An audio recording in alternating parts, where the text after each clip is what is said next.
हाय, आप लोग कैसे हैं। चलिए हम आप लोग के लिए एक नाचे पैर का गाना लेकर आई हूँ, तो हमारा गाना सुनिए। ननद स्टूडेंट राजा के भरी है पानी, ननद स्टूडेंट राजा के भरी है पानी, ननद स्टूडेंट राजा के भरी है पानी।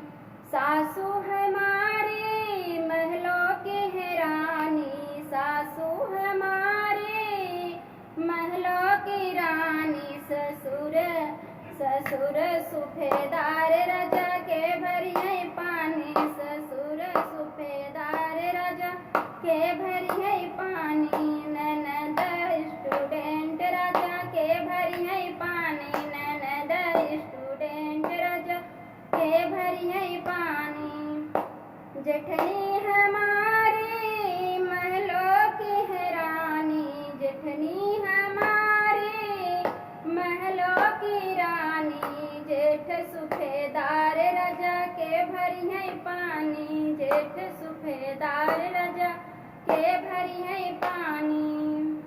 ननद स्टूडेंट राजा के भरी है पानी, ननद स्टूडेंट राजा के भरी है पानी।